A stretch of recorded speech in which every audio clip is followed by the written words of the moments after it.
What's up YouTube, Capital G here. I got a cool replay that I want you guys to check out, and this is involving Heart of the Underdog Phantasms. I feel like this card right here, Heart of the Underdog, is perfect in this deck because it almost represents exactly the situation that the Phantasm archetype finds itself in. Most people don't even realize that Phantasms are out in the TCG. I think that is how far under the radar they actually are, and if you don't know anything about them, they came out of Maximum Crisis, so they're brand spanking new, and they revolve around normal monsters, and usually that's kind of like a recipe for disaster. Like, oh god, who wants to run a normal monster deck? But there are actually a couple of really cool things that Phantasms can do that you don't generally see in other decks. Number one, they've got a bunch of equip cards that can actually re-equip themselves to new monsters. Number two, they allow you to play trap cards straight from your hand, which is really cool because your opponent can pretty much not play around something like that, and you know, it's really hard to just get rid of traps when they're in your hand. Those things like Tornado Dragon,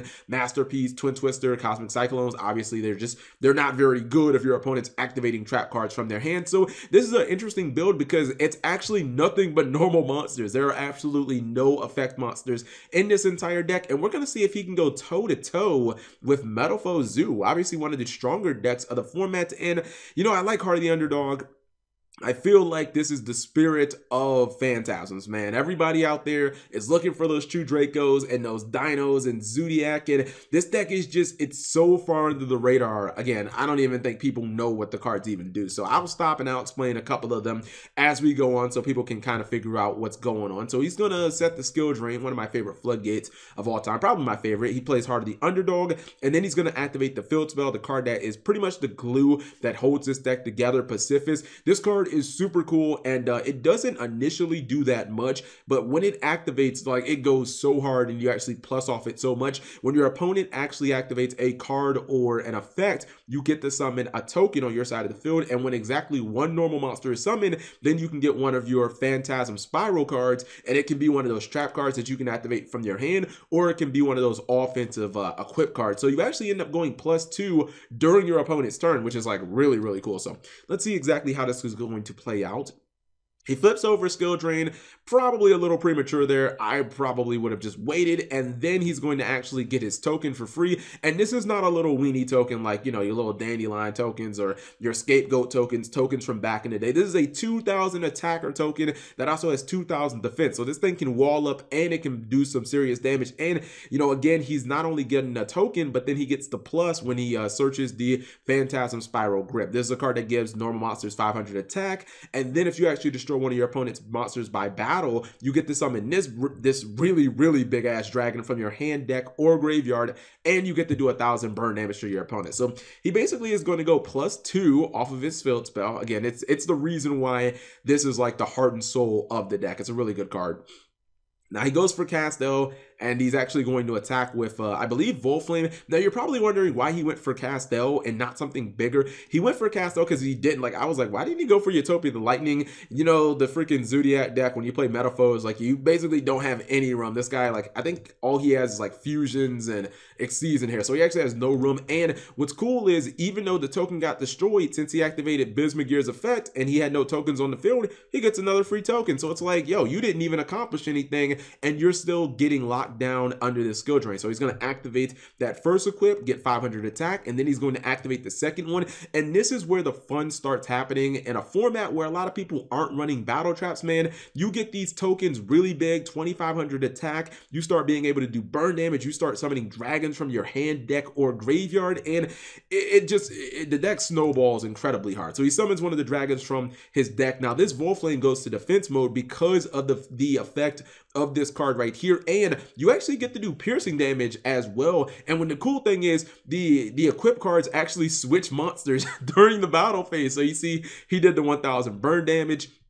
He did actually, you know, he went ahead and he fused during during the battle phase, I guess because he wanted to get Orahawk so that he could get skill drain off the field, but it didn't matter because he still got to attack, he still got to do the piercing damage. And you look right here, this guy's already down to 2400 in one battle phase, and he has 3 huge monsters on the board. So, you know, I like the way that this deck does kind of operate. Now he does have his effects now, and he's going to do a massive pendulum summon.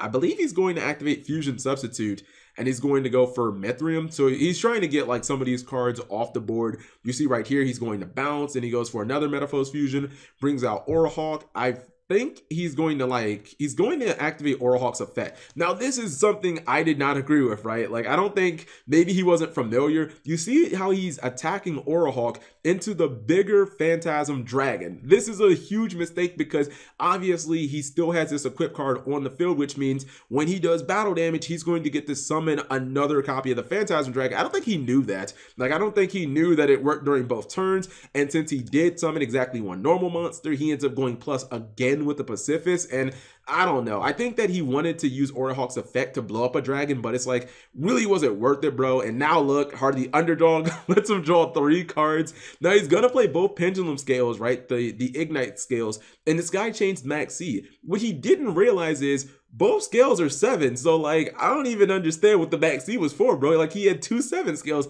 I guess maybe he thought he was gonna blow the scales up, search, and then maybe play some other scales. But like, I mean, he did have a 2 scale in his hand, but I don't really understand the Max C. But yeah, since he activated Max C, he gets himself a token. He's going to activate a whole bunch of equip spells, and basically it's just GG no re. That's one of the coolest things about this deck is the dragons are so expendable. Since you can summon these dragons from hand, deck, or graveyard, it's kind of like playing Dark Magician when you get Eternal Soul, and you can kind of do whatever you want with your magicians. You can exceed with them, you can ram them into other 2,500 monsters because you just know you're going to get them back. This deck kind of does the same exact thing. You can use these dragons, like he could have exceed here. He could have, if he didn't like, you know, kill him or something like that, he could have exceed. He could have went into like a Felgrand, even though he actually plays no extra deck for some reason. But he could have went into a Felgrand. He could have went to another rank 8, and it wouldn't have mattered that his dragon went to the graveyard because he probably just would have summoned it back. So you can see the amount of advantage that this deck can actually accumulate. It feels very momentum based, and you know, obviously traps would be kind of like the downfall, but again, the traps that you run, you can activate from your hand. So even when your opponent doesn't see traps like this, they still have to kind of be wary. If you've got 3 cards in your hand, you never know what can be in there because this deck does have like a Phoenix Chain that can basically be activated from the hand as well. So just a little fun deck, and I will have the deck and the description for anybody who's interested in seeing what Phantasms looks like. I might even pick this up because I can imagine that Phantasms can't cost more than, I don't know, maybe like probably $5 or $10 in the TCG, something like that. So anyways, whatever you guys think, leave it in the description below. Thank you guys for watching, as always. Ooh, did I say description? Sorry, leave it in the comment section below. Can't do my outro right.